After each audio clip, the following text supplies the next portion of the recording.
ગુજરાતમાં સત્તાવાર રીતે ચોમાસાની શરૂઆત થઈ, વરસાદનું આગમન થયું તેવામાં જ તંત્ર જે પ્રી મોન્સૂન કામગીરીના નામે જે નાટકો કરી રહ્યા હોય તેની પોલ પણ છતી થઈ ગઈ છે। માત્ર થોડા એવા વરસાદથી જ હવે રસ્તાઓ પર ખાડા પડવા લાગ્યા છે, ભૂવાઓ પડવા લાગ્યા છે અને બ્રિજ પણ તૂટવા લાગ્યા છે, જેનાથી મુસાફરો પણ ભારે હાલાકીનો સામનો કરી રહ્યા છે।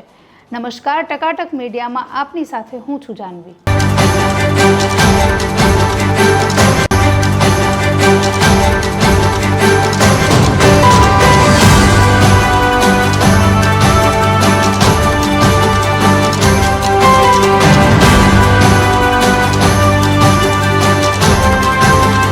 ગુજરાતમાં ખૂબ જ આકરા તાપ પછી જ્યારે હવે ચોમાસું બેસી ગયું છે, વરસાદ પણ વરસી રહ્યો છે, ત્યારે લોકો ઠંડકનો અનુભવ કરી રહ્યા છે। પણ વરસાદી માહોલ હવે શરૂ થયો છે, ત્યાં જ તંત્રની જે નબળી કામગીરી છે, પ્રી મોન્સૂન કામગીરીના નામે જે નાટકો થઈ રહ્યા છે તેની પોલ છતી થઈ ગઈ છે।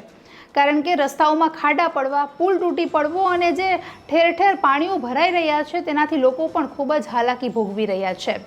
સુરતમાં જ ગુજરાત ગેસ સર્કલ નજીક જે રેતી ભરેલો ટ્રક છે તેમાં ભૂવો પડતા તે ખૂંપી ગયો, જેનાથી એ વિસ્તારમાં પણ ખૂબ જ ટ્રાફિકની સમસ્યાનો લોકોને સામનો કરવો પડ્યો હતો, જેમાં પહેલાં રેતી કાઢી અને પછી ટ્રકને હટાવવાની કામગીરી શરૂ થઈ હતી। તો આ પ્રકારની જે નબળી કામગીરી છે, જે વરસાદ શરૂ થતાની સાથે જોવા મળી રહી છે, તો આગળના સમયમાં જ્યારે ભારેથી અતિભારે વરસાદની આગાહી હવામાન વિભાગ કરી રહ્યું છે, બીજી તરફ જ્યારે હવામાન વિભાગ દ્વારા આગામી સમયમાં ભારેથી અતિ ભારે વરસાદ પડવાની શક્યતાઓ વ્યક્ત થઈ રહી છે, સાયક્લોનની પરિસ્થિતિ સર્જાઈ શકે તે પ્રકારની પણ ચેતવણી આપવામાં આવી રહી છે, ત્યારે હજુ તંત્રની નબળી કામગીરીના કારણે લોકોને કેટલી સમસ્યાઓનો સામનો કરવો પડશે એ પણ હવે એક પ્રશ્ન બની ગયો છે। ઉપરાંત હમણાં તાજેતરમાં એક સમાચાર આવ્યા કે કાલાવડમાં વિદ્યાર્થીઓથી ભરેલી બસ એક પસાર થઈ રહી હતી, તેની આગળ જ એક પુલ તૂટી પડ્યો। હવે સદનસીબે એમાં કોઈ જાનહાનિ નથી થઈ, કોઈને ગંભીર ઈજા નથી થઈ, પરંતુ તંત્રની આ પ્રકારની જે બેદરકારી છે, આ પ્રકારની જે કામગીરી તેઓ કરી રહ્યા છે તેના કારણે કેટલા જીવ જોખમમાં મુકાઈ શકે, કેટલી દુર્ઘટનાઓ થઈ શકે અને અકસ્માત થઈ શકે એમનું કદાચ હજુ એમને ભાન નથી।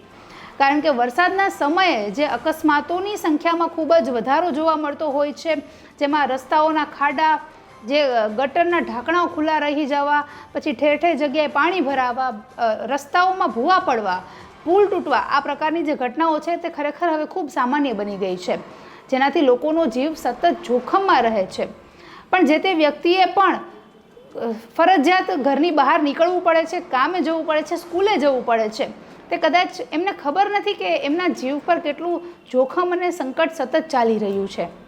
તો તંત્રની જે નબળી કામગીરી છે તેઓ લોકોના જીવની ચિંતા કરે અને યોગ્ય કાર્યવાહી કરે, કામગીરી કરે એ જ આશા રાખીએ।